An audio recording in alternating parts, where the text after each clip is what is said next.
It's every morning, turning on the camera and like, here's another day, guys. We had no idea anybody was going to watch it. We had no clue. Zero clue. Big fat roll of the dice. This is going to be awesome for my great-grandkids to go, my grandpa was an idiot. What a digital journal we're building here. This for is our beautiful. kids. Yeah, I knew going into that, it was going to be a grind big time. And we talked about this as a team. Trevor's biggest worry was burnout. Mm-hmm. He was just like, dude, you're going to burn out on day like 30, and it's going to be like, hey, YouTube, we love you. We're hunting. It's going to be so bad. And, our whole mantra is to entertain, educate, inspire. I mean, that's the foundation of it. And so I made it a serious point from the very, very start of that trip to every day wake everybody up, get on time, and just be like, okay, guys, we are going to do this. We're going to be fun about it. If we miss a bull, hey, get back up, and I made it a point that trip. You don't realize how connected you are to your own belly button? No, I don't. You're absolutely right. I don't. Until it changes on you. And I'm like, whose body is this? I might have you look at something after this is over. Who's the oldest? I am. Trevor. And you are how old? Wow, we're getting real personal here, this is going, Brian. Yeah. This went fast. That's how I. What size what are your underwear? like? 36, 24, 36. Oh, just a strapping young man. Everyone thinks Trent's older. Yeah. Let's let the radio waves know I am the wiser, I'm older person in the brotherhood. Excuse me? What? When I found out you were older, which was like probably last year, I was slightly taken aback. I was a little sort of changed my image of Trent. Which probably wasn't that high on the scale anyway. So it doesn't matter. Appreciate that, Brian. He didn't say if it went up or down. It just definitely changed. Yeah, significantly. Yeah. It did surprise me. So you got that your whole life? Where people think Trent's older? Yeah, I've been picked on pretty much my whole life. I've actually been older than my brother my whole life, actually. You're right. People think my sister is older than me. Quite a while. Yeah, for a little bit. Yeah, people think my sister is older than me, which always bothered me. Always. Really? Yeah. Oh, it doesn't I bother am the me. oldest. Doesn't I bother me. claim that dominant dominance. status. Nice. Showing in the gray there. Yeah. You look wise. You gotta embrace it, man. I like the wise because it's showing up right here. You in the start to left get jaw patches. patch. Oh yeah. my gosh. Yeah. Casey hates it too because, and I honestly don't know for what reason. Sometimes I think I'm extremely immature. There's times maybe I seem like on I'm a rare mature, occasion. but people think that I'm the older brother. But we're only separated by 15 months. That's what Same Trevor with and I are. us. Yeah. Are you the same? Yeah. Yeah. Our parents were very active. me guess. Oh my goodness, mine 4 kids under the age of 4. My mom is a saint. I was like, why, Mom? Why though? Like, why did you do that? Either your mom's a saint or your dad is a savage. No, my dad was savage. My dad said to me, he said, son, I just look at your mother and she'd get pregnant. He's like, it was ridiculous. I said, I don't know how you did it, but yeah, I got the 4 oldest. We've got 2 younger, but there's this gap, a good gap. And, but everybody seems to think that, Casey's younger than me and he hates that. He's like, no, I am. No, I'm the older brother. Yeah. How could you even assume that Jordan is older than me? That is assaulting. Crossing the line. So are you 30? What the heck? Why is it 30? Why won't you? It's relevant. 34. 30. Thank you. Can I get that in writing? Oh my goodness! Is that like a bunch of old women here? Yeah, I'm serious right now. Are we dating? Yes. Seriously, I'm 37, so figure it out. 38? Yeah. 38? Yeah. Cody, how old are still you? in 30 my wife corrected me the other day. She's like, no, you're 35. Okay. Yep, I'm 35. Okay, 35. 35. I often have to ask my wife the same. So glad we cleared that up. Among the 3 of you, We spent among the 3 of you, whose wheels are falling off? Wheels are falling off. Like what? Yeah, like who's like falling apart with old like age? when it comes, like when you guys who's the weak one among you? I had a couple strands of gray, but it was just from painting a ceiling. So there was nothing there. So I probably lost the most weight during season and then gained it back the fastest. So I would say you are the weakest link. I got shin splints from just this show. Does that mean I'm out of shape? Not at all. It was horrible. So Trevor and I, we went duck hunting on New Year's Day, And this is literally pretty much like the first time I've been out of the office, like outside. I followed that. Yeah. I saw that. And it was 1.3 mile out this flat dike to walk out, set up decoys. We get back, we shoot, do it all, come home. The next day we're talking to each other, and it's like, how you doing? Good. How are you doing? Good.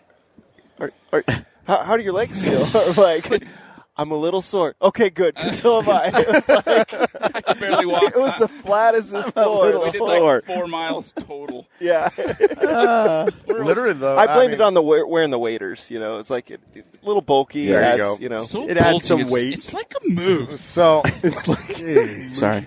So, Could be a deer doe. but in our defense, after we got off the project, it was like daylight till dark every day. Or daylight till Editing. 11 or midnight every single I day. can't believe. editing Yeah, film. you guys are just in that editing bay. Just It was just cranking. it was just like focusing. it and was then shooting. awesome. That is every like- second of Trent, it. That is your Awesome. world. Yeah, Like yeah. that's your world for everybody who's tuning in, and maybe you are familiar with these gentlemen that we're having this great discussion with. Maybe you're not, but I mean, Kody, a big part of your life has been you've done a lot of films. All of you, obviously, all of you, not just him, but I mean, you love that. You love editing. You love producing. yeah, you love Well, bringing I that would story say- together, right? So for you, you're sitting there in the editing bay, and you're just probably like, I mean, you know, like you said, you probably haven't taken a shower in days. Oh, well, actually, Trent was the same way. Yeah. Same way. Trent Rough. learned editing Yeah, rough. 101 this year. And He was. You took some YouTube classes. No, pretty much just hard knocks. Just pretty much. Why? What are you doing that for? I double clipped. I'm sorry, dude. I'm sorry. You know. Is this a layer? What's a layer? Yeah. What's a layer? What are you doing So, here? when you say B-roll, the rough well, cut. It is rough cut. He's used to that woods, you know, the rough cut sod. Yeah. Lay it out. So for everyone listening, we're with Born and Raised Outdoors, and you did a lot of elk hunting this fall. A little bit. Archery elk hunting. It's all archery, wasn't it? Mm-hmm. And you created the Land of the Free project, and so for folks that are listening, give them a background, kind of summarize the project, real short, just like the Go ahead, concept of it. Trevor. it's Somebody. it's a YouTube project found on our Born and Raised Outdoors YouTube page, and it was just a collaborative. That was a tough one, guys. Collaboration. That was a big You word. did. That was a really tough. Drinking a lot. $5 word I had right some there. of this green edit apple that. stuff, and I'm getting slurry. Oh, It's I'm telling awkward.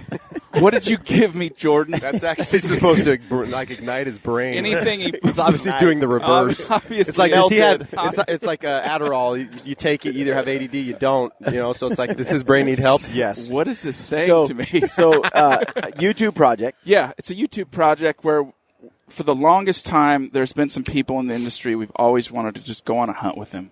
Yeah. And it seems like we're always doing our own thing, and they're always doing their own thing, super busy, and we're just like, wouldn't it be awesome if we could do this whole project where we could showcase a bunch of different individuals and go on a hunt together? And it morphed into something bigger than we first anticipated. Mm-hmm. And next thing you know, we're hunting 50 days, 5 different states with, some great people. And It was amazing. An A-list. It was Like you got really superstar cast. The was coolest. pretty I mean, cool. we were super nervous because, like, our elk hunting group is us. Yeah. We've only really kind of hunted together, and it's a little nerve-wracking sharing, elk woods and camp and all that with somebody. And what we gained out of it, it was just this morphed into something so huge. I mean, life-changing experience. Yeah. Like Yes. the knowledge, the So brotherhood. you went out with these. So for people listening, we didn't want to. We've always produced a DVD for the past 10 years. We would go out and then form a 1.5-hour DVD and release that. I mean, that really ages you right there. Okay. We already said I'm 38, it wasn't so VHS. that's out of the bag. It wasn't VHS. At least we're not in that era. Yeah. So what we wanted to do was showcase the other parts of the hunt that no one ever gets to see. And so we wanted to film the good, the bad, the ugly, the whole day through, every single day, and then release how that went. And so instead of a 1.5-hour DVD, it's oftentimes probably 40 minutes every single day of footage. And so for 50 days in a row. And so, you hunted 50 days. Yeah. And then you In came 5 back, and then you produced a show every day for 50 days. Correct. Yes. Just after you were done. So day 1, day 2, day 3, day 4, up through those 50 days. Yeah. Yes. That's pretty freaking ambitious. Dude, that is legendary. That is amazing. Kody had the idea to start off with. It's like, what can we do that just nobody's done? Something totally different outside the box. And we kind of came up with that, and we all looked at each other. Kind of blew the Let's box do something up from our impossible. own. We're idiots, but let's do this. You guys are like, okay, Kody, let's calm down for a second. Let's discuss this as a team. May have had some doubts Let's when we go back kicked to off about DVD. DVD. That's getting hot again, you know. Come on, we got to go again. Big bump. I will say August 25th is like, this is awesome. September 1st, this is amazing. I mean, it was a roller coaster all the way through. Yeah. We were incredibly blessed, super fortunate in Oregon.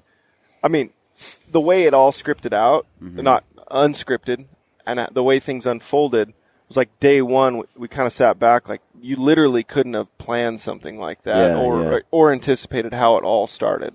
And it was like kind of set the pace of like, whoa, this is going to be fun. Let's buckle up, enjoy the ride. So, like I said, it's been one. It was crazy. We started out in Oregon, and we get kicked out of where we were hunting due to fire danger. Yeah. And it starts there. I mean, it's 96 degrees, and then we end in Montana where it's like 13 degrees, foot of snow. I mean, it's just that whole month. It was just the whole roller coaster of the of how hunting is, you know. And and elk hunting in general, just the highs and lows amazing. you go through. Yeah. The whole basis of Land of the Free was our experience growing up hunting Oregon, Roosevelt country. We were pretty fortunate. There were some private timberlands. They gave public access, and it was amazing hunting. It was a walk-in deal. We started riding mountain bikes in, and we had like our own backcountry hunt on a logging road. You know, I mean, so it felt like a wilderness, even though it was completely, and so that changed about 3 years ago, and they started charging for access. Yep. And I think it's by their point they did the right thing, just because they had damage. People were they weren't respecting people who pay a certain amount to enter. Immediately, you're going to weed out the riffraff. A whole bunch of people who are just kind of, of the type that may or may not take care of the place. No, 100%. So it changed the dynamic of what we had at home. We started hunting out of state every year, and we, explored these adventures, and we just kind of wanted to shed light like how important the public lands and what access means to us. And, it's one of those legacy things for sure of our kids and their kids to have the same ability to experience. You guys are like just poor loggers from Oregon. Whoa. That's a real compliment. You're within arm's length right now. I can say that. And then on I the can end, say that The thing about loggers is we're pretty tough sometimes. I didn't say you weren't tough. I just said you. He just said you were poverty, but still respects you. No, that's pretty much how I grew up too. Like, so people who follow Gritty Bowmen and have for a long time know that I've been a huge fan of Born and Raised Outdoors from forever. Yep. And you've been on the podcast in the past, and Kody actually pretty much it was at the inception of Gritty Bowmen, and I remember kind of toying around with videos, and he's like, you were doing the full draw film school, and I got invited to come along. And that's when I first met I Kody. remember that first phone call, talking to you. It's like, You were worried about making the jump? No, Brian was the first, like we put this up, Brian was the first person that signed up, and he called and had some questions, and it was like, this is going to be awesome. And I was talking to Kody, and I was like, gosh, I'm talking to Kody Kellom, and I was, because for me, you guys, the Born and Raised thing it represented hunting the way that I felt it should be represented.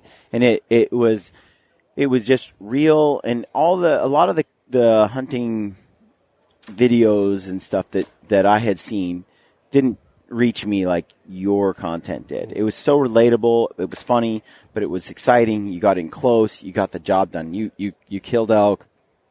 You had success. You didn't have success. Yeah, but the way you presented, you were respectful for the animal. but you also kept it real and just all this stuff. And I couldn't wait to get the DVD, and then I'd sit and then I watch it over and over again. And I really appreciate that. So fast forward, when Kody started saying he was going to do a film school, I found it online, and I was like, I would like to be able to make a hunting film with my buddies and I and have it be, better than what it is now. And when he offered to teach people, I said, sign me up. And I called Kody and I went to the school, and it was life-changing. I've talked about it on earlier shows. And from that point forward, and then as Kody continued to do the full draw, Trent's logging, Trevor going to school at the time. And I'm like, a dentist? Yeah. And I'm like, I made it barely. Kody, by the skin of my teeth.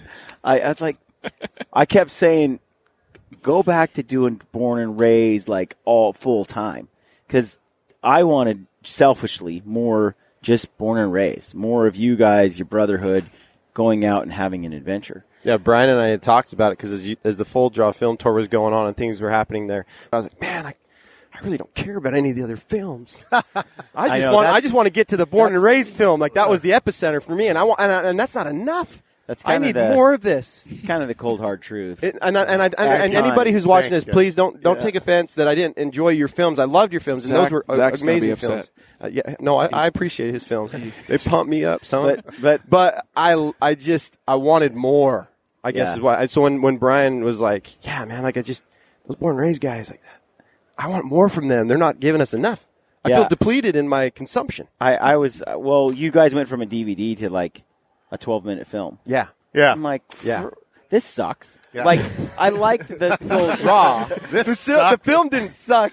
Just 12 minutes, that's all we get. And then we have to wait a whole nother year? Yeah. Dang it, man. I'm like, and surely there was way more hunting adventure than what I got, because you used to do a DVD that was an hour and a half. Yeah. And now I'm getting 12 minutes, so I'm getting screwed. Man. So there's a certain part that I was like, when you were saying, and I talked to Kody, he's like, I'm doing it. We're going to do Born and Raised. This is the project. We had you on this podcast a year ago at ATA. Yeah. And you were talking about this project and what you were going to do. And I'll tell you this, like, for my part, I'm like, there's no way you can't succeed. Like, with your group, you guys know how to hunt. You kill animals. You've got personalities that are, that people are drawn to. I was going to say attractive. That's just the wrong word. Weird. Trevor would like that. He'd appreciate it. And so then you do it. And I watched a bunch of them. I got a hernia surgery a couple weeks ago, and I just binge watched all of them. I remember. Really? He sent me that text. He's like, "Yeah, recovering from surgery." And I had to lay in bed for like a solid week, and so 50 hours or so of video is a lot. It's a lot. It's a full-time job. That's more than 12 minutes. Yeah. But I thoroughly indulged and I enjoyed it. I was on pain meds, but that's why, which made it even more entertaining, probably.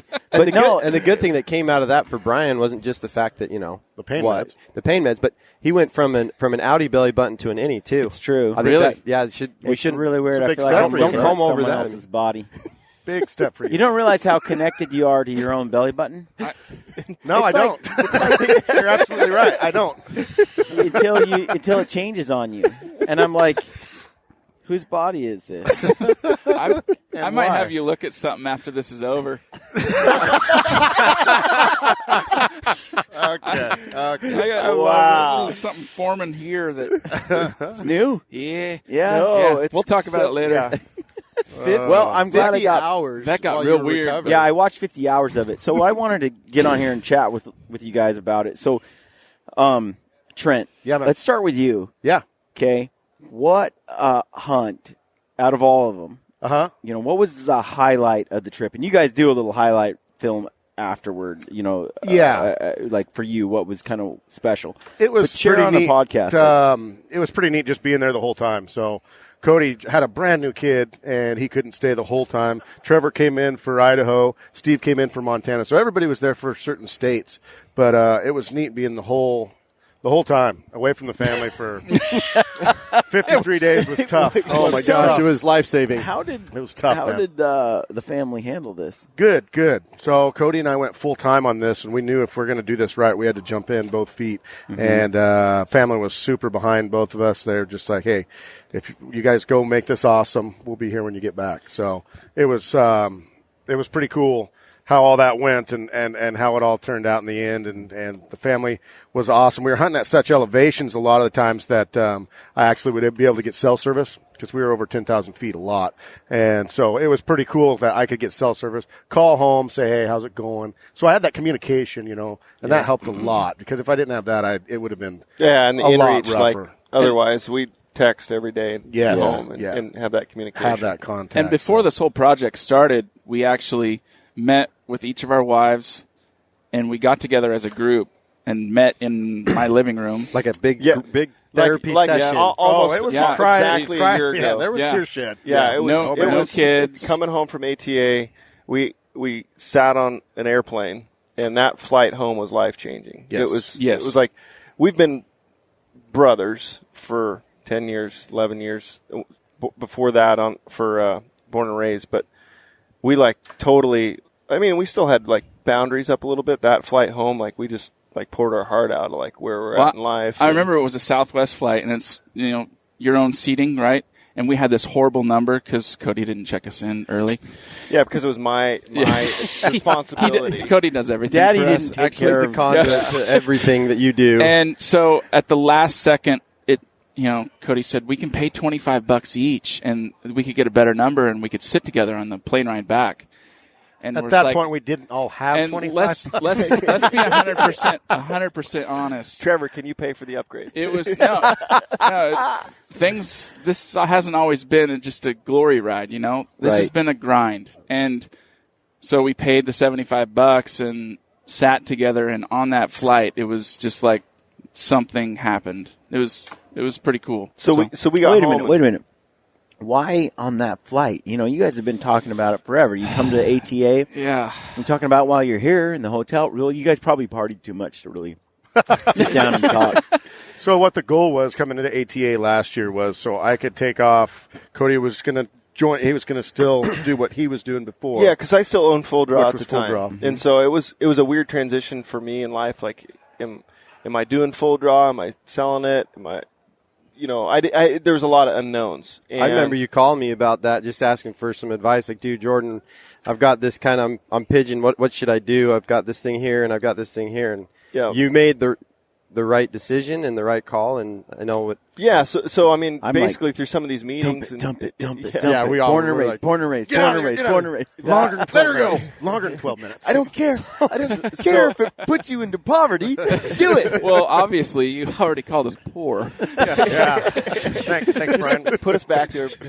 So, long story short, it was basically that I came to that realization, in order to make this happen, Trent, the goal was for him to take off cutting timber from, end of August through December. Yep. Mm-hmm. That was the goal. That was the goal. And then we kind of was like, well, let's just scrap this out and figure out how we can do this both. And, Hush was a huge influence for us. Big time. Giant. We always thought YouTube was for funny cat videos. Mm-hmm. It's like, and Casey, kind of showed the roadmap of here's how you do it the year before. And so it's cool. We've got this annual steelhead trip, first part of March. Well, Trent's last day cutting was March 2nd this year. And that was the first day of the steelhead trip. And, it was kind of like, all this kind of came together and then just been running. And I remember how powerful that video was that I watched you talking about that. Yeah, it was that emotional. Yes. It was, man, well, everything's been emotional since then. I'm a terrible mess, but yeah, everything's just been hot crazy. mess. Hot. You were such a hot We mess. cry a lot. Mess. Yeah. But yeah, it's been a ride. So back to your first question. I don't know, where were we? Well, back to you, Steve. Yeah. Well, the favorite part is that what you were saying? Yeah, your favorite highlights. So for the trip for me, there was never any single. I had an emotional roller coaster of a hunt in Wyoming where I had a tag. I think that was my favorite video of the whole deal. Cool. You guys, Corey Jacobson, the tracking, the endless tracking. Yeah. That I was on pain meds, so I stuck with it. With it. But at the end, there it is. There it is. Yeah. And There it was. It was a pot of gold at the end of a rainbow. And Trent for sure. and Dirk were pretty much TV gold. Gosh, We had a lot of fun. We had a lot Long of lost brothers. Yeah. They- I found my new brother. It was when we showed up at elk camp. It was literally like the remaking Step Brothers 2. I mean, they like had to size each other up, and the next thing you know, they're It was just fun. holding hands, skipping down the road together. Yeah. It was like fun. that's a literal I mean, thing that happened. Nice. That's Yeah, not there's figurative. slow mo through a meadow of Yeah, dirt. Just 180 frames a second. Cue the Titanic music. Yeah, yeah. But I think. I mean, like I said, Wyoming was epic. But in all, man, like Kody said before, we have always hunted by ourselves. We always hunted in our group, Right. And we go out, and there was some definite like, okay, is this going to work? You know, because you don't know who you're hunting with all the time. You guys have seen it probably. You're Yeah. like, this is a new. And so going into all these groups, every single state, I had a new group to go with, and so right off the bat, right, we all get together, and then it's the feeling each other out, and not the pecking order, but you know what I mean? Yeah. And then pretty soon, within like 2 days, you morph into this team of guys that are out to do this huge thing. And that was my favorite part. So every single time you make this team and you gain these bonds with these people that you've honestly, some of them never even met before. Yeah. And that was what I thought was so cool about it, is we all could come together, make a team, do an awesome, end goal thing. Yeah. And then I'm going on to the next state to do everything all over again, to meet Pure Elevation and not know any of them hardly, So that was, to me, was so cool how we could all come together like that. Trevor, what do you think made that possible? Like that you could come with some fairly, some strangers or people that you just kind of know of and have it work. How does it work? Because we've all gone hunting with someone who are like, you walk away and you're like, I'll never hunt with that douchebag again. Like, And after this trip, literally 0 people we have. It was amazing across the board. what? How? The people Solid that dude. that were involved. I mean, when we called them, we said, "Hey, we have this idea. Would you?" And they said, "Yes."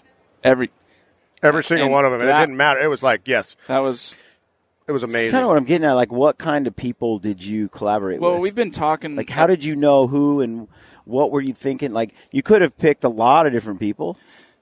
We've met these guys before in the past. It's not like we met them once or twice. The Hush crew. We've hung out with them, went fishing with them.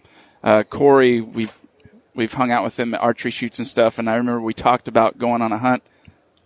Years God, ago. that was 6 Bogus Space, and years like ago. at the Northwest time. Mountain Challenge before, it was even that. It was the Bogus Challenge. And it's just like, man, we'd love to do it, and it just never worked. And then, yeah, Yeah, it just morphed into, these are guys, a lot of them were guys that we looked up to that we never even thought we'd ever have a chance of hunting with. yeah, Yeah. And sure. It was ask them one time, and they're like, we're all in. Yep, let's do it. That was humbling. So, as born and raised fashion, we didn't really know where we were going. One or of my anything before we got favorite there. stories is, okay, so we have this whole thing planned out, right? And these guys are like showing up, and the Pure Elevation guys are going into Colorado. And so they show up and they hug it out and everything, and they're like, okay, where are we headed? And they're stopped to get some food. And next thing you know, Trent and Kody are looking at a map. Like, what are you guys doing? I'm like, we're just checking some spots out. And they're like, what do you mean? Like, well, we thought you guys had this dialed. And Trent and Kody are like, no, we're just going to try something new. And literally never been there before, on a whim at like a McDonald's. it was a Picked brewery. a spot. actually. Over a Big Mac. Brewery, sorry. So we get to our spot. Yeah. We're driving down the old gravel road, and it's like, private property cannot go through here. And we're like, on the but on it the says map. on the map, we can go through there and access the whole thing. And out comes the map again on the hood. Pure Elevation. They're all looking like, you guys have no idea what we're doing, do you? And we're like, no. Glad you're here. Real glad you're here. Yeah, thanks for coming. And so you guys just spent a lot of money on tags. I apologize. And So there was a little doubt when we pulled up to the second spot. They're like, how's this going to go? We're like, no idea. Let's just go do it. Like, I don't know. You guys aren't strangers to that either. No, we love it. That's the way we kind of. You guys always dropped a pin and just went. Prefer it. We feel like you hunt We killed the better bull the next that morning. way. Yeah. It's like Show-offs. it was cool. No big deal. It was cool. I know the first night, like we're trucking in, and there's 6 of us, 6 deep, cross country, go through this marshy stuff, and we have about 45 minutes left to light. And I'm literally, we decided 4 days worth of gear because it's either like we're going to kill an elk in 4 days and pack it out, or it sucks here, let's move on. Yeah. And I was at a pretty good clip going through blowdown and bugling and then takeoff and sweaty. And I remember coming up and Letty comes up to me. He's like, is this how you guys hunt? I'm like, yep, we got to cover ground. Come on, let's go. Let's go. And he's just like, dude, this is not what I've like. It's called the Cat Road Shuffle. Yeah. And, we heard a bull that night. So it was like, That's when our hearts went. Thank God. yes. We planned it. Yeah, there's an elk within 20 miles, guys. Told you. It was all a show. Yeah, it was something else. So it turned out good. And I mean, that hunt was awesome. Everybody, we were at full draw 13 times. It just, not every time it happened, it left, a limb or something, hit a limb or It was whatever. the epitome of bow hunting. It was game of bow inches, branches. hunting. That was amazing. It was amazing. Real quick before we kind of move on to Kody and stuff. Just tell me this, like, who? Because you went hunting with a lot of different people, and who like surprised you? Where you stop back and you're like, wow, I have a lot to learn from this person. In terms of hunting, like Casey. Casey. In terms of I personally learned a lot from Casey this year. Lavier, Casey. Yeah, Casey Butler. He, the term hunt smarter, not harder. Our thing is go into a place and just blow it out. Just like not we were leave saying, a stone unturned. Grit it all. Yeah, and a lot of times in Idaho specifically, it was way more open, different country than I ever hunted before. Thought we were going to go in there, do our game, and it was just going to kind of roll how it's gone a lot, and it didn't. It was hard. It was the elk were shy, and we'd find a bull, and I'd be like, well, let's get over there, and he'd be like, it's not going to be there tomorrow. The elk are different. And I learned a lot from him. We all learned a lot from each of the people we hunted with, and that was pretty impactful for me. Right. Kody, who was somebody that, for you, that you learned something from? Well, so I hunted Oregon, Wyoming, Colorado, came home, went back out to Montana. So I didn't get to experience them all like Trent did. And I didn't get to go on the Idaho trip. So that was, but hunting with Dirk and Corey and Donnie, those three, they have a very similar approach to elk hunting like us, but it was a different twist. And the intensity and the knowledge of like elk behavior blew my mind. I was really? like, I felt pretty confident. You guys are no slouches. I was right? just going to say, you guys have a wealth of knowledge to offer too. Situationally, you've been in a lot of situations. You've learned a lot and adapted to. For sure. We've learned by mistakes, like anything else, experience-based. It's Lenny brought up the fact, like, elk hunting is an art, not a science, and, there's definitely situational, like, elk behavior kind of do the same thing, but the ability of, we had, in the case with Dirk there in Wyoming, a bull that winded us, saw us, goes out and calls, we're going after him. Let's get this tree behind us. The bull barks. Dirk barks back. We chase him down, and Trent almost killed that bull. That where we would have felt like literally it was not a possible, feasible solution to go kill that bull. And that the day that Trent killed his bull, it was the third time we'd been on that bull.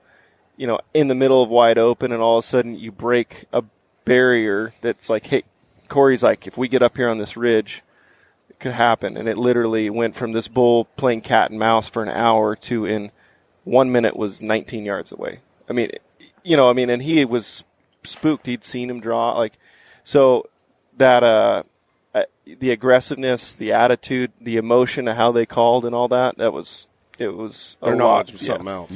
Another level, huh? They sound pretty good. Yeah, not bad. Yeah, they're still learning, but suck. you give it a couple more years, I guarantee you they'll be able to put out a that pretty bark good chuckle is. Trent sat down with them a little bit and gave them a few tips. I worked some stuff out. They had a few kinks. This is how you eat a large burrito. This is how you eat a large burrito. Just kidding. So tell me, Trent, for you,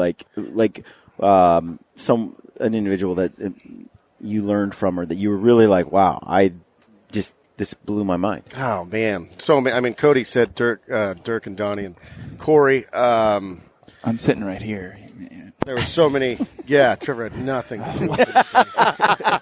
No, the Hush guys were. Trevor did not impress me at all. Oh. The Hush guys, we learned how to camp and cook. Oh my god! They taught you that you did not have to bring like some mountain mills or anything with you. No. You could bring a full course mill. Yeah. I did not. When I hunt with Hush, it is like they bring out the spread. The absolute sushi spread. One night. Sushi. I believe it. Believe it. They got filet mignons. They've got salmon. No kidding, dude. Casey and Eric, they bring out that Camp Chef and they just lay it out. Quinoa. It was quinoa. I will say, Chesser did not eat any of that. No, he didn't. He was having salads. The very straight meats. The very first and his meal tuna. of the project, Friday night before Oregon opener, Casey pulls out this bag and it's just this meat, and it's like, yeah, it's my Utah buck I killed. It's been marinating for 4 days or whatever, and that steak, he did a sear on it, and it was hands down the best steak you've ever had. Oh, delicious. My goodness. Good. He did that in Colorado, It was awesome. And then we slept until 10 a.m. That's kind of how that went. All right. Okay. Trent. So yeah, my whole thing, I guess, one person or one probably I wouldn't be able to say, but what I will say is every single state we went to, so it started out in Oregon, thick as heck, Yeah. super thick. Then we go to Wyoming where we're dealing with some burns, some open stuff, and then we jump to Colorado, thicker than thick again. And then that night at Colorado, we hunted that morning, and I drove all night and got there at like 2:30 in the morning. Trevor wakes me up at 5. To Idaho. Oh yeah, to Idaho. Yeah, to Idaho. And Trevor wakes me up at 5:30, get up, and it's like a desert with these small scrubby, overnight, go from the thickest of thick, you can't get a 13-yard shot, to wide open, huge. And then you go to Montana with the prairies, and Montana was beautiful. I've never been there before. And it just, all the different terrains, and then hunting with the different people that have been there before. And like Trevor said, Casey, no, dude, let's spot them. That is not our style at all. We don't even carry binoculars. Yeah. You leave those out. Bugle tube, and that's it. In Oregon, the first time you see the elk you're hunting, you're at full draw. You better be ready to shoot, So, so it was that whole thing for me as far as just the different terrain and the different landscapes. It's amazing that elk live in all those places. It really to think was. of like desert to mountain to prairie coastal animals, in the basis of that whole deal. One day, me and BMAC were out in the sagebrush. There wasn't a tree around anywhere, nowhere within miles, and we're belly crawling in the sagebrush. And a week before that, it was thicker than thick timber. Yeah, the elk are so adaptable. Amazing. Yeah, amazing. It was, and that's for me. That was just a huge highlight of how each person and each team that we hunted with dissected those different areas and went about it their own way. That was pretty cool. And I think if you asked anyone else about who was their person, it would be Trent, because he woke up every morning super positive, and that positive right out of the gate every single day set the tone. That was a big, big deal. Does it ever make you want to punch him in the throat? Have you seen my brother? He's like, there is no like throat. A tree trunk. But why would you ever think about punching him? But you know what I mean? Like, you're just like, would you just be real with this man? Just like mad once, or like in the morning? Like, why do you have to be so freaking cheerful? I knew going into that, it was going to be a grind big time. And we talked about this as a team. Trevor's biggest worry was burnout. Mm-hmm. He was just like, dude, you're going to burn out on day like 30, and it's going to be like, hey, YouTube, we love you. We're hunting. It's going to be so bad. And so I made it a serious point from the very, very start of that trip to every day wake everybody up, get on time, and just be like, okay, guys, we are going to do this. We're going to be fun about it. If we miss a bull, hey, get back up, and I made it a point that trip. Did you get sick of it? Montana was tough. Montana was really tough. I was missing the family a lot, and it snowed like a foot. It was 13 degrees. I've never hunted elk in that kind of conditions before. I didn't have any. I mean, after Idaho, I looked right at the end of Idaho, I looked on the weather thing, and I'm like, 10 degrees, high of 26. What in the world am I going into here? And Casey's like, you probably need some gloves. Yeah, I didn't have any of that. I don't ever use that stuff, And so Casey reaches in his bag, grabs out all his gloves that he's got, and he's like, "Here, take all my First Light gloves, take all this," and it was amazing. Gave me a sleeping bag. You're gonna need this. What is this? Yeah, and I still haven't given that back. Sorry, Casey. Yeah, it was. And Trevor, he's like, "Here, take whatever you got here," and so it was like that. Okay, and so now I got 3 more items, and going to Montana, and we hiked in for 3 days and about 7.5 miles in, and stayed in there, and it was just a miserable time. I kind of have really this thing, fun. Like I kind of like freezing to death. Like we did a couple of late season elk hunts in the snow, super cold. You like the misery? I kind of like the snow. Elk in the snow. What is the matter with you? I don't know. I was gonna say, bring on the Aaron sunny hates it. 70s and sunny. Aaron hates it. Aaron doesn't like. Aaron doesn't like the cold at all. I hunted moose, and that was pretty miserable because it was 28 degrees and then 33 degrees, and 28 degrees, 25 degrees, and then 35 degrees, and so it would snow, and then it would freeze. And then it would snow, and it would change every couple hours. So it hovered right at that rain, wet, and that temperature spectrum tends to be far worse than if it's just like -5 or 0 or something. Talking to the guys that hunted in Montana, they said that the worst part of the day is when you wake up in the morning and have to put your soaking wet, freezing boots on. Yeah. Yeah. And that brings us back to kind of the positivity thing. I mean, you've filmed before. Mm-hmm. You wake up you go to bed, your battery's 100%, you wake up and it's 1. Dude, and so you got to sleep with all your batteries, and then you got to turn that camera on yourself and be like, I'm excited to get up. I was going to say. My boots, clack, clack, as it's getting foggy lens because it's so cold. I was going to say that I've spent time with Aaron who hates being cold. Snyder hates being cold. That would be an understatement. And so he's very good at, he has top-notch gear, and he's very good at keeping warm, hand warmers, fires, tents with stoves in them, the whole deal. And so it was, I've learned a lot from him. So part of enduring that stuff is having your kit dialed, right? Yeah. And if you have that, it's a lot easier. And like batteries, I duct tape the hand warmers to the cameras to try to keep the batteries going. And then I switched to the FS5 right there because the batteries are completely unfazed by the cold. Oh, really? Be as cold as you want, and those batteries don't even feel it. Nothing. Huh. It's interesting. So, and that's a problem when you're hunting late season, when your batteries just die. We were down Dallas Haymire. We were in Montana. When we were in Montana on our hunt. On a hunt with Jordan and Casey, and his batteries every 30 minutes were gone. Yeah. Like instantly, without running the camera. So pretty much. It was. Yeah. It was tough. That part of it was. It looked cool though. Like that was something I was like, shoot him already. It seemed like that bull was coming in and then coming out and coming in. So close, man. It was so close. We were so close on this whole project so many times, and but that's elk hunting, right? And that was the neat thing about this whole project is we got into it and editing it, and we're like, oh man, we slayed them in Oregon. We did awesome. Wyoming, it was awesome. Colorado, we only got 1, but we had so many opportunities. The and encounters every single day, multiple bugles.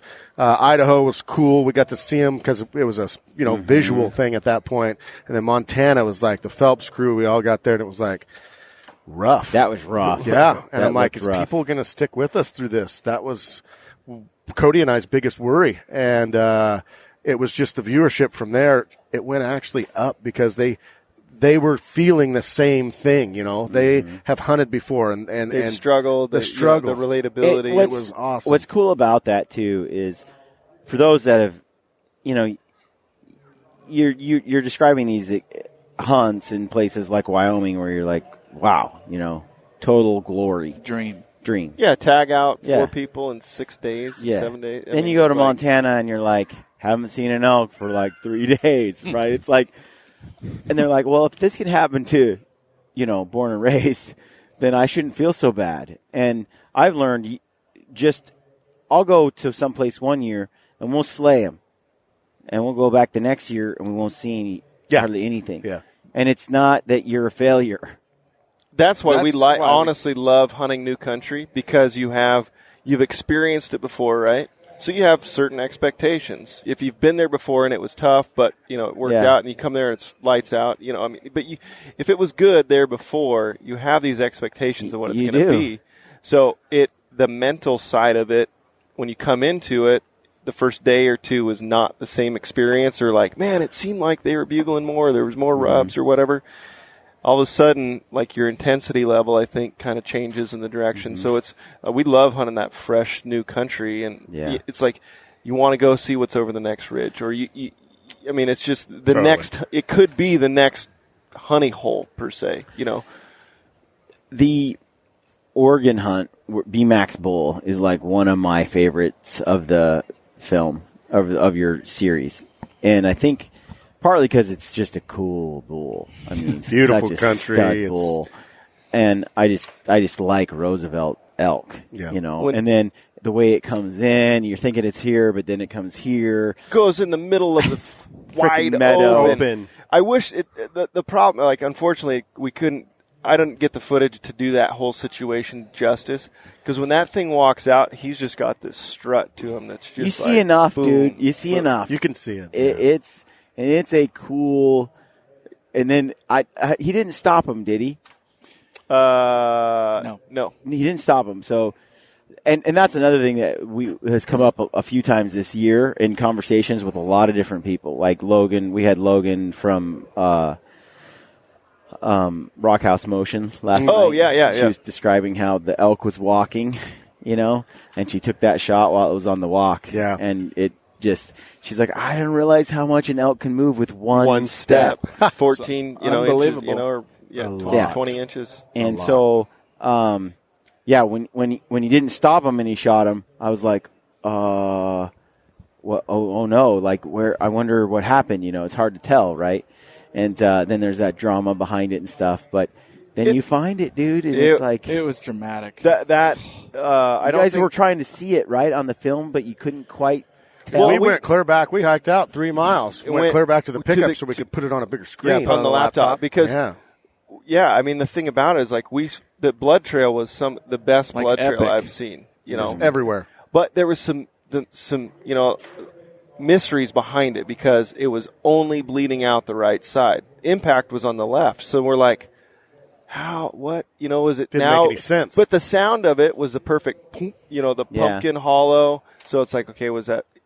We just couldn't figure it out. There's too many mysteries. And, that blood trail was like, we went maybe 200 yards, and it was literally like you're just walking and pouring it out. And right. It's in this cool skunk cabbage. You're expecting to find Jurassic Park. So we knew we had him. We just couldn't find him. It's easy well, we knew we had him. Yeah, he was easy. But from where that bull went, the last blood, to where we found him, Lord was looking down on us, 100%. There's no doubt. No doubt that you were living right.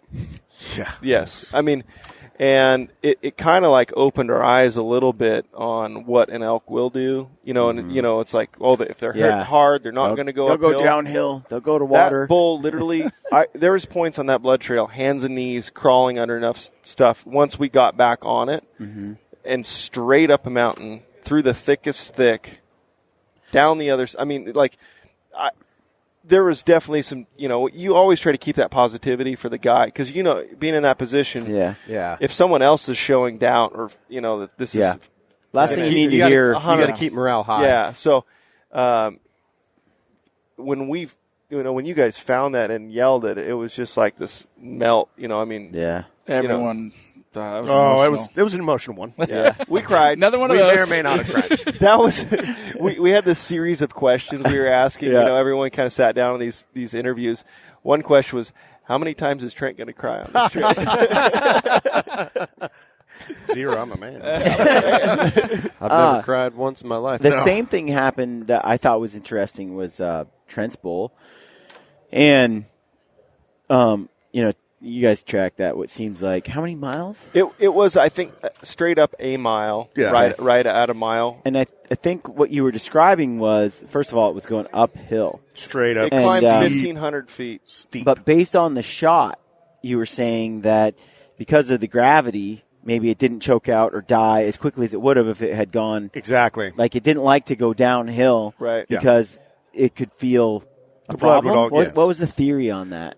So, I guess like on BMAX, so the mystery of what happened, he ended up hitting further back than what we thought. So the gut actually plugged the arrow. Because when we found the arrow, it was stuck in the ground. It was covered in blood, liver blood. And I guess so on Trent's bull, that theory is a frontal shot like that. If it doesn't break the diaphragm and all that, the internal blood's filling up, that diaphragm, I guess, facing uphill is not going to push as much pressure in that lung cavity, and then as he goes down, exactly. When he goes down, he can't breathe, so he keeps angling up. Yeah, and then we'd get better blood anytime he'd drop off something, so. Yeah, every time there'd be a rock pile and he'd go up and around it, and then but we could actually honestly follow blood the whole way. Yeah, and it was I forget in the end how far it was, Donnie. 1.3 miles. You said it was 1,500. Yeah, feet elevation. It was like this. I mean, yeah, we were going up this the whole time. It was steep. But right when he got to the top, he went over the other side where the timber was, and that was it. When we got to the top, he wanted to be there. That's where he wanted to be. He wanted to go to. I mean, he lived up there, whatever. When we got to the top, we found a couple drops of blood, and I actually smelt elk, and I'm like, Scott, the wind changed. But that was another one, like solving mysteries of blood trail, like. The bow hunting side of it, like tracking is a huge skill. And we sat there and looked at it. It's like, man, that looks like it's got, fluid, like a clear fluid, not saliva, but something kind of build up instead. So then it was like, well, here's blood here, here's blood here. Okay, he's bleeding out of his mouth. So that is, it's like one of those, you kind of have to put all the pieces together. And, It was something else. So switching gears a little bit, because I want to get back to this thing about making this decision to go down this road. Quitting your job and taking the leap or the jump is a big move. Also committing to something like all the way in, and if it fails, all your eggs are in the basket and you're going for it. Takes quite a bit of guts and confidence. And I hear Jordan at times, he'll be approached by someone who, let's say, wants to work with Mountain Ops and these guys, and like, we got this plan, we got this idea, or they've been doing it for a year or 2 years, right? But they haven't quite made that jump. They have another full-time job. And I've heard him say, well, when are you going to go all in? And the person's like, I'm just going to keep both for now. And I've seen Jordan and Casey be like, well, I'm not pressuring you one way or the other, but there's a difference between someone who goes all the way in and someone who plays it safe, keeps their feet in both worlds. Totally. I mean, right?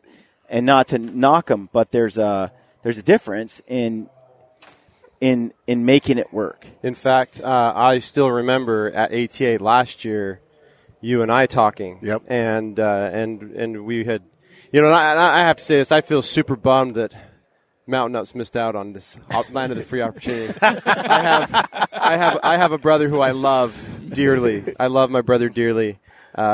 And we definitely missed out on a great opportunity to be a part of this incredible thing you guys built. Because when you described it to me last year, I was all in. Then I had a brother, and he's the numbers guy, and he's the budget thing. And I'm the giver. I want to give away to everybody. There you go. And Casey's good. He kind of wrangles me in sometimes. But anyways, I remember so well talking to all three of you last year, and you're telling me this, and I think you guys remember we're standing in a circle over there. Yep. And you were like, we're going to do this, and this. And I looked at you and I said, so what are you going to do? Are you've got the dentist. I mean, you've got a big thing on. That's not something you can just In fact, these guys are in poverty. You're over here living a good life. Wealthy dentist. Yeah, the wealthy dentist. Oh, now we're going to give me that label. Look how good it's just as bad. Thank you, guys. I really appreciate coming here. I'm trying to start contrast. I'm sure Green Tree just love his smile. Oh, yeah, man. I mean, you and Cameron Haynes, you guys just have these beautiful smiles. Man, it's not easy, but I'll tell you what, guys. Like, you're seeing the fruits of your labor. You're seeing the sacrifice that you're putting into this and what you're getting out of it. And it's not, there's still a long way to go. But wow, that's huge. Back to Brian's point, I think in life, there's a comfort zone that a guy lives in. Yeah. And if you don't break that barrier, you live in this box.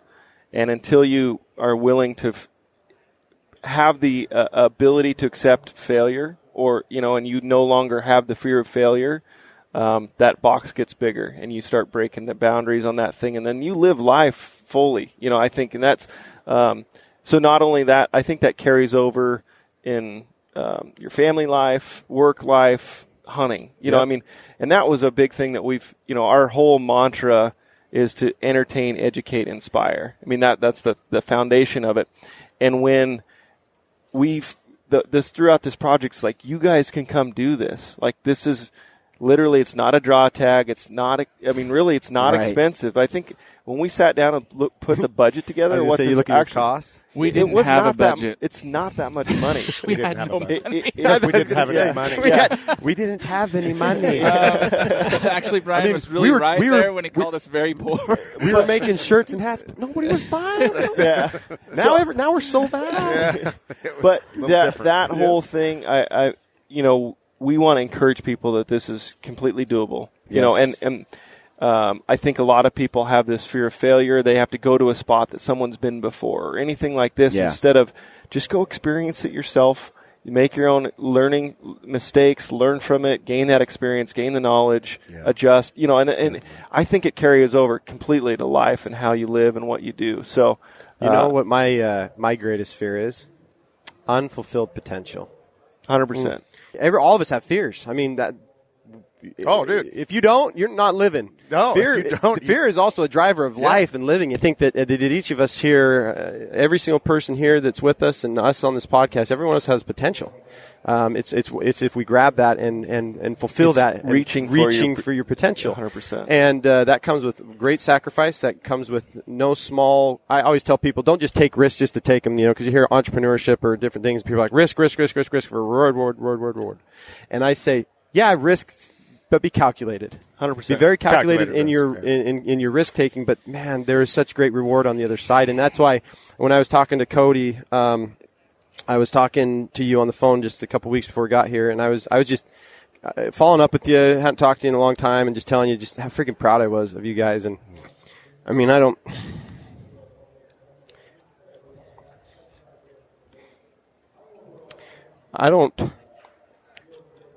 think people understand, and I don't know, I think you guys are getting a glimpse of it, of what you're doing for people.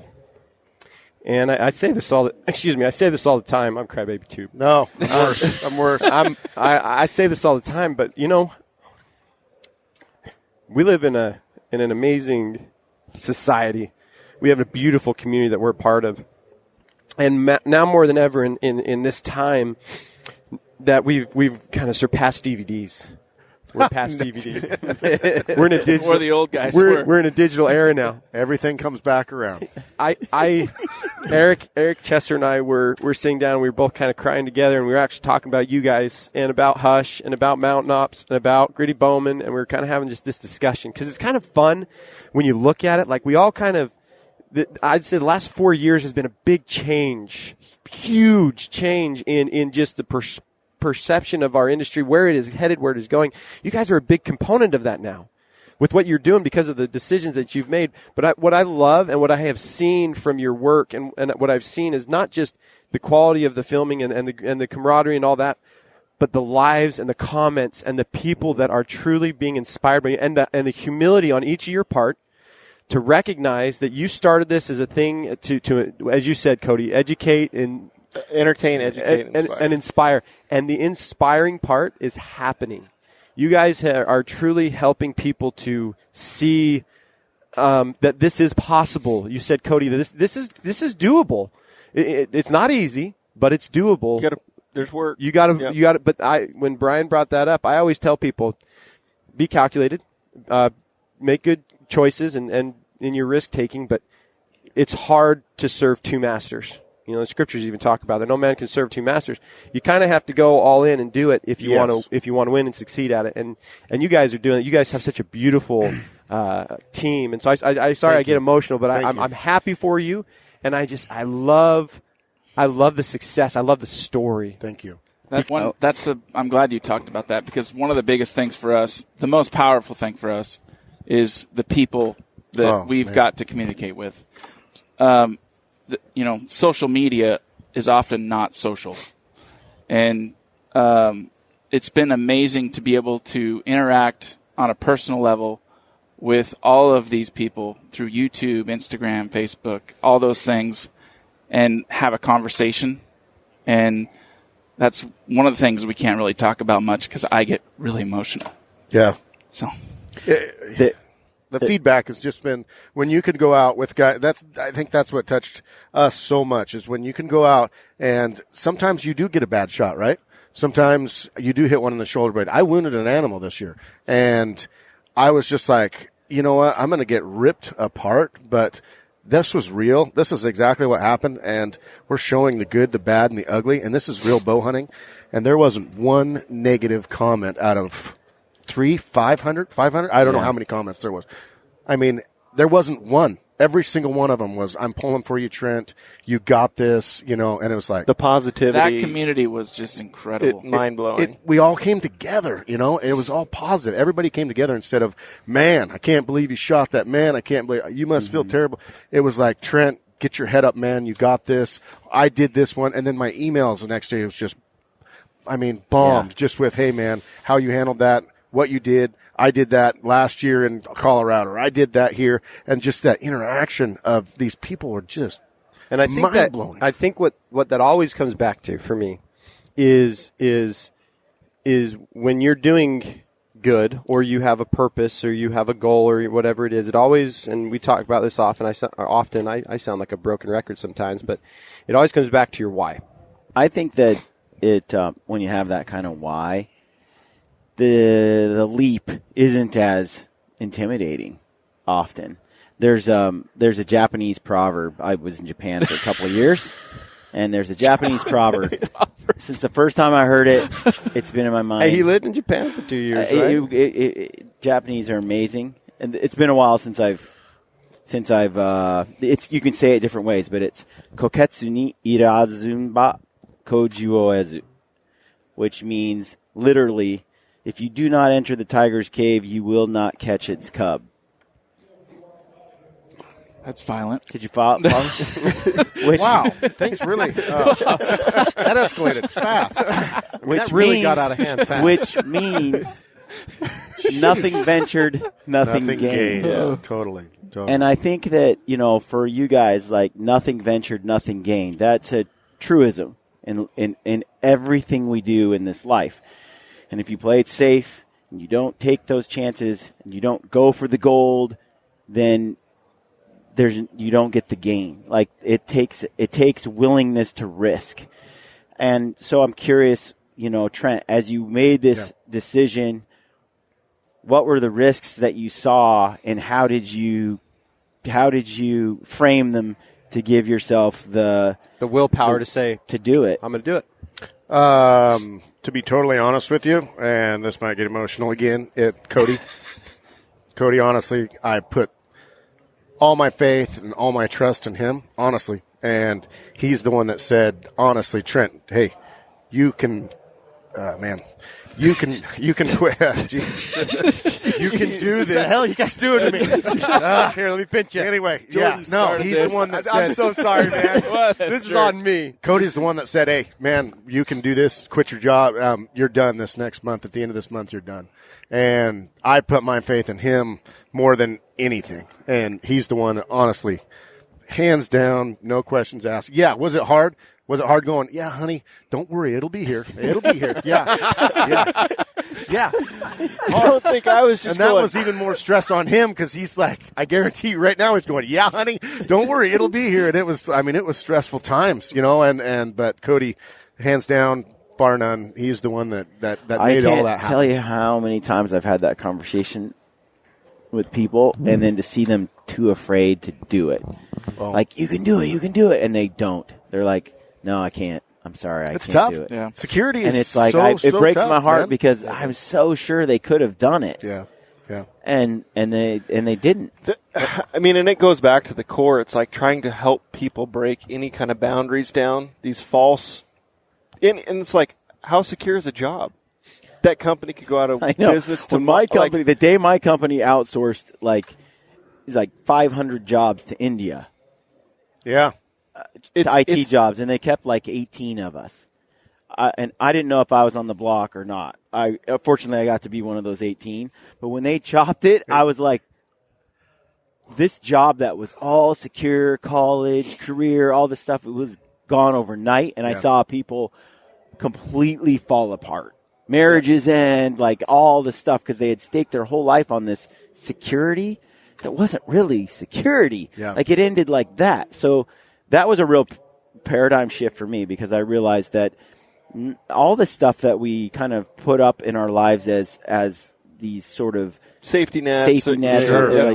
This is the safe way, the conservative way, I realized, no, it's false. It's kind of an illusion. And what I've told everybody, and we've spoke with a ton of people and emails and all that kind of stuff lately, is just, you only get one shot at this thing, man. Life ain't that long. It really isn't that long. Do you want to spend it miserable, or do you want to spend it doing something that you love and enjoy every single day? Gary Vee talks about this. He says that, each of us in our lives, he says each timeline is different, but Gary Vee says that you really have 5 years, a 5-year span. Some people might extend that to an 8.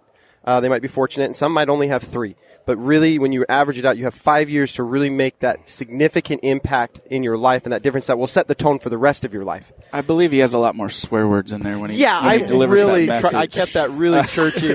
I really kept that churchy. But you guys have your channel's up to over 30 million. We're getting close. 30 million, right? Something like that. You just surpassed Dude Perfect, I think. Yeah, I think so. Now, how we much? have almost getting up to 40,000. Yeah, 40,000. Okay, which is wonderful. And you've got some subscribers on YouTube. And your guys' social page is great, and those numbers are fantastic. But I always tell people, the principle of 1,000. Okay, entrepreneurship. How can I go do this myself? How can I become, self-sufficient or go start a brand or a business? And I always tell people, and this is a true and just in numbers, if you have 1,000 people that love you, adore you, care about you, want to consume from you, believe in your why as much as you do, and you offer them a shirt or a hat. Let's just say once a quarter, you offer them a hat or a shirt, and it's $20, right? Add those numbers up. 4 quarters, $20,000. You can have a full-time salary. Now, there's some cost involved in that, but it's very simple. But there's some cost involved. There's some cost involved, but it's pretty simple. There's a little bit of gray area there. Yeah, but simple numbers is that and then you just multiply that, right? But everybody starts to think, I got to have 25 million followers to do these things or have some kind of major. It's like, no, if there's 1,000 people in your life and you're a good person and you are doing good things and you're trying to help other people do the same thing and you can give back to them and in return they will reciprocate that. You can do this. Yeah. Totally. But what I love about that is the fact that, you said you've got an awesome brother here who loves you and appreciates you. Teeth. I mean, he's, being the older brother like you are is tough, I know. And having to sometimes lead the way. Big shoes to fill. Big shoes to fill. Cody is who helped me. And Cody's sitting over here. And Kody, I love Kody because he's entrepreneur like 101. Like his whole life has been creating ideas and businesses, from Archery 360 to Full Draw Film Tours to you name it. You've had your hand in a lot of things because you're so passionate about this industry. Yeah. You're so passionate about these things that you want to educate. Everything you've done in your life has been in a mode of operating, and I'm trying to help people or educate them or give them what I know or bring people together. You've always been about that. Yes. So when you talk about Kody being someone for you who was such a big help, when you talk about making easy decisions, it's a lot easier to do that when you have a support system. Oh, you have yeah. a brother who is going to be there any step of the way for you, has been your whole life. And you got a new brother and a brother who's been a brother. And so I think that is so powerful. And sometimes when people make those leaps of faith or those risks or those calculated risks, sometimes I think they're like, I have to do this on my own. It's like, no. Find that support system.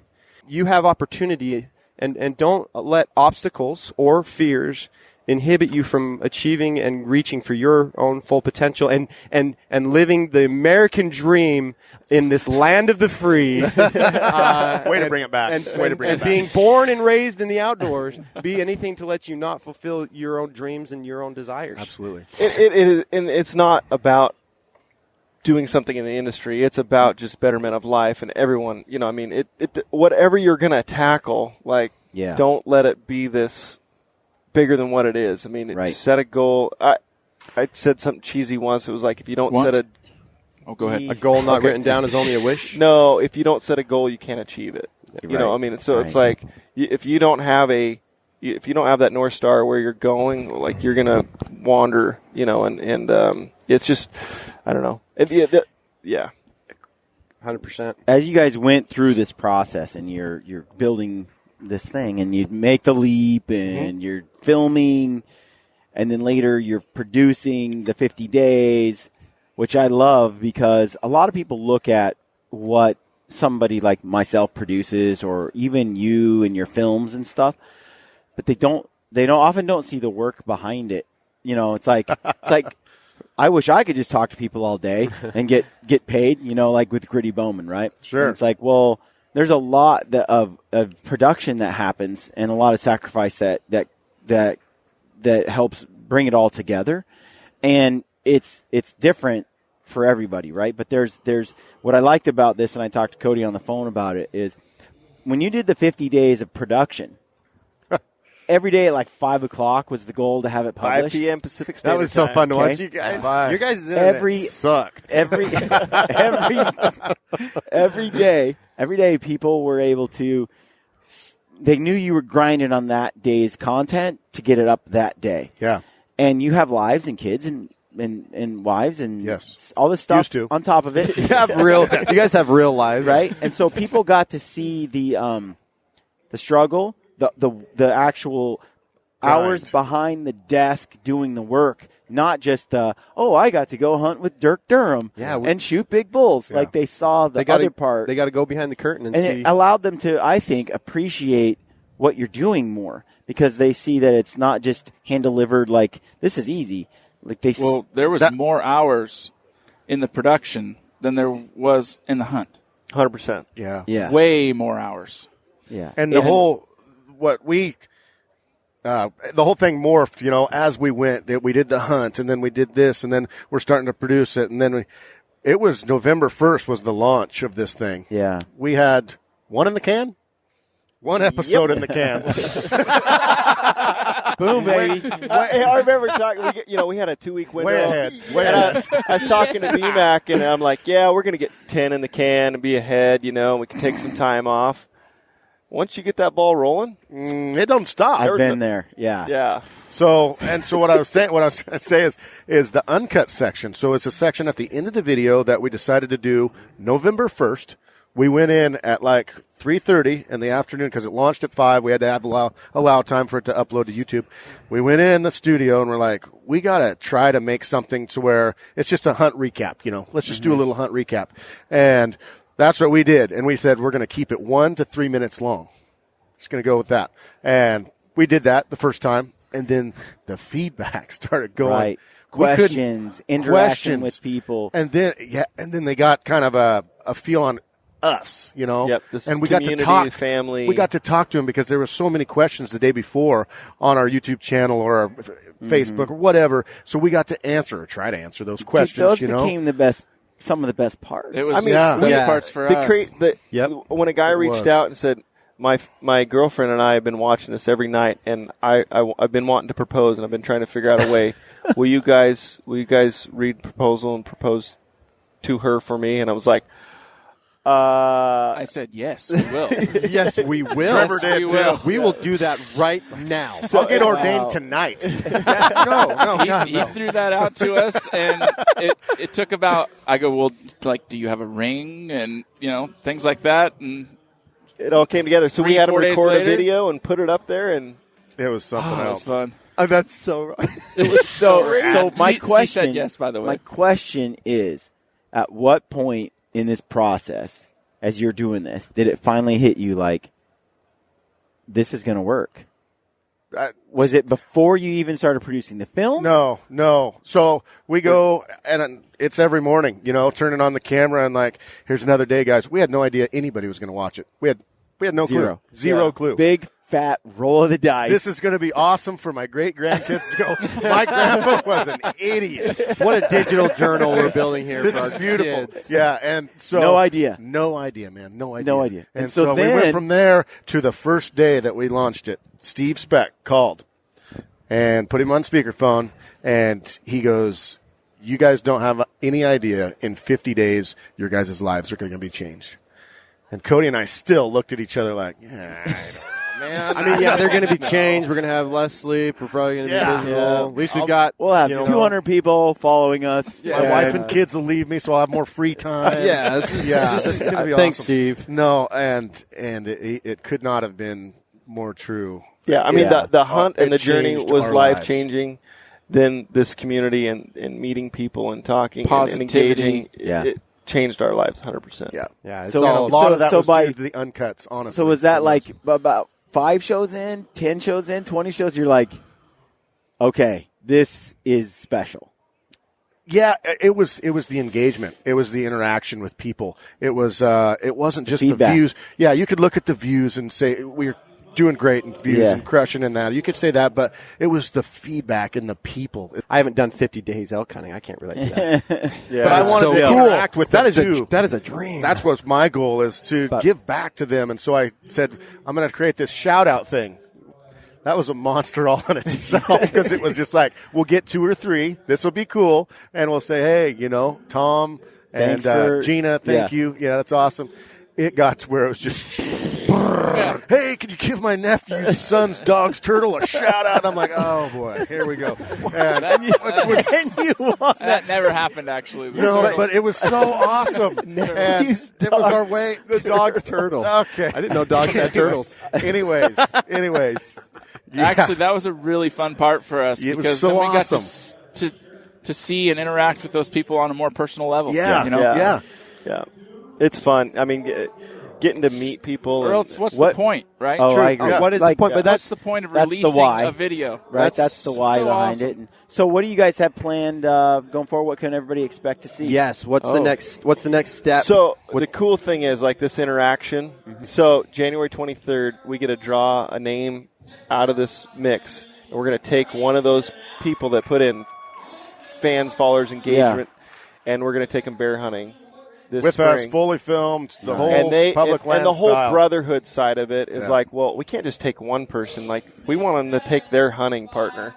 So we're going to take 2 people. We're going to go to Montana, do a day-by-day series on this, the land of the free, hunt public lands with this, these individuals. It's going to be rad. When is this hunt going to happen? This spring. This spring? Okay. Yeah, May, June. So that's cool. And so then we've got Hush is coming out steelhead fishing again on our annual shenanigans. We're going to keep making content throughout the off season. We should not expect to see another 12-minute film. No, you shouldn't. We should see 12 million films this year. The funnest part is land of the free 2.0. Yeah. So that is in the projects for next fall. Are you guys looking to add any additional pieces? The same star cast? What's the plan there? They don't know. I love you guys. They don't even know where we're going with a map. We have a title, Jordan. We've got a title, and we know we're going to drop some pins. We're going to go, and we'll figure it out. The beauty behind this now is people actually believe that we're going to execute on it, but we don't have it detailed. You are seriously my people. It's always good to have a plan and know exactly, but sometimes winging it and just knowing that it's going to happen. Sometimes that chaos just comes together so beautifully, like it did this year. so beautiful. Yeah. Oh, seriously, there's beauty within chaos. It's just you have to look for it. But no, that's cool. So, guys, bornandraisedoutdoors.com. Yep.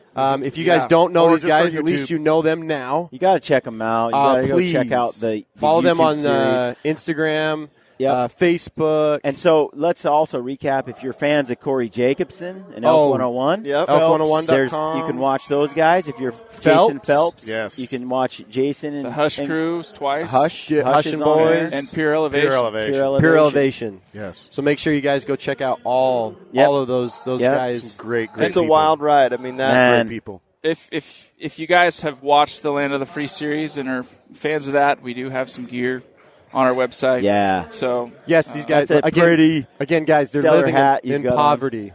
And Well- so, I mean, these guys are like a charity. Just please buy the hats and shirts. Keep them in business. If you're at the ATA right now and you guys get this before it actually comes out, I'll be outside ringing a bell. the red bucket With the Star- bucket. No, but no, it's a great. You guys have some stuff online that people can Yeah, get. Yeah. and it's Show just- their support. We like people's time is important. Oh, man. And if someone's giving their time to watch and consume that means the world to us. Yes. I mean, and it's just a thank you to anyone and everyone. So. Absolutely. Thank you to you guys, too, Yeah. for No.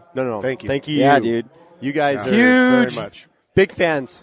Big you. fans over here. You guys are awesome. it. This has been a fun discussion. I told Brian we've had the privilege, and we want to thank Hoyt again for letting us be in their booth Definitely. and do this. Like what an incredible company, and an incredible opportunity. But we've interviewed a lot of people, and I told.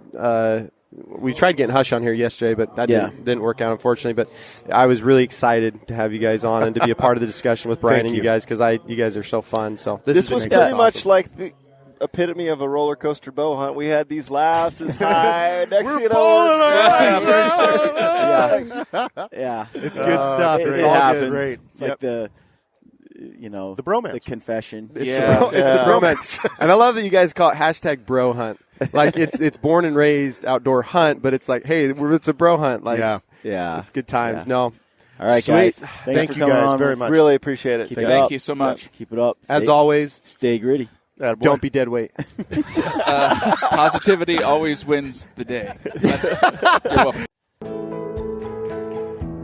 Despite our ever-changing, ever-indignant world with its growing ignorance of and indifference to the ways of the wild, I remain a predator, pitying those who revel in artificiality and synthetic success while regarding me and my kind as relics of a time and place no longer valued or understood. I stalk a real world of dark wood and tall grass stirred by a restless wind blowing across sunlit water and beneath star-strewn sky. And on those occasions when I choose to kill, to claim some small part of nature's bounty for my own, I do so by choice, quickly, with the learned efficiency of a skilled hunter. Further, in my heart and mind, I know the truth and make no apologies for my actions or my place in time.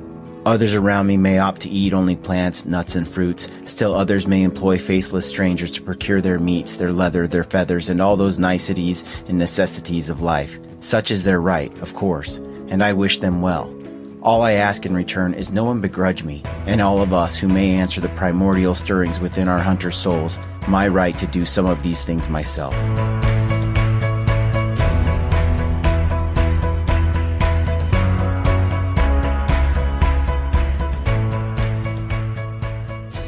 What you just heard is a quote from M.R. James.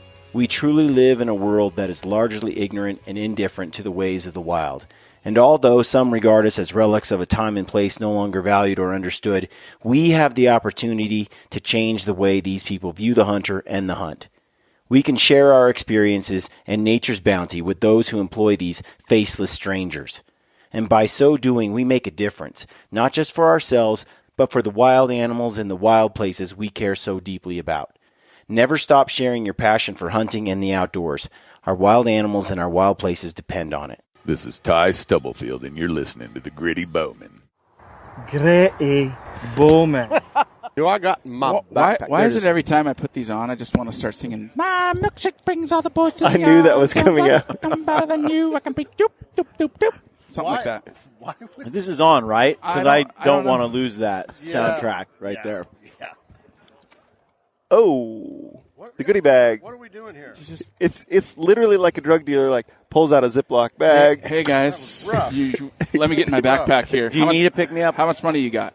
Ignite. Hey, look, it lasted to the last day. That'll make my heart run like a lab rat. I don't think I can do that.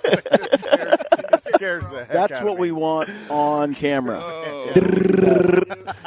You do Trent, slow it down. Yeah, you don't want Trent on that. Hyped up on Sprite and Ignite. up on Mountain Dew. That's right. Be on you like a spider monkey. Volume Everyone. 11. Yeah. Yes, I'll send it to you. I You guys blame it will on the love chainsaws, but No, we all have little kids around. We're usually watching something made by Disney on anything love made by Disney. Disney. We've probably watched it a lot. Yeah, Could my quote that stuff kids for you. have. Yeah, Moana, like that. I think my sons were into Moana for about a solid month. Yeah. And that was every day. So I was thought twice they a were day. into Boss Baby. Actually, so was I. Boss Baby, that's a good one. My kids Sing, hated Boss Baby sing. for some reason. I thought it was a great show. No, he picked on a lot of people. I thought It's Moana was a Disney great or show. Oh, that's, Yeah, no, he picked on He a was lot. not That's a cool. true father right Yeah. there. No, I don't approve of that program. yeah, I censored that cartoon. Trolls, that's Trolls, the soundtrack on Trolls. Trolls scared the heck out of me. I can't watch it. It's creepy. It's creepy. They're It's trying like, to eat the little guys. dude, think about this. This was something that was sold like in the 80s. Like you buy this little doll and it's got this hair. And you collect them. They got like diamonds in their belly button and different things. That was a Bejeweled. thing, guys. It was. Did you guys collect Pogs? He-Man? Was He-Man a thing? He-Man? He-Man. Pogs. You said Pogs. Remember Pogs? Oh, Pogs at Pogs. school. Freaking Slammer! 8-ball! Boom! Whoa. Yeah, there was that. I guess I should be asking him. Yeah. What's a pog? You played with He-Man What's a toys, Pog? right? Star Wars What's a toys. It's like a Stretch a Armstrong? Well, like Yeah, Stretch a Armstrong. He did. You paper know he did. disc. And so, like, I don't know how you'd stack them up and like then all of a sudden cardboard. bring the heat. Yeah. I can't remember. You but go to school and knock you 'em collect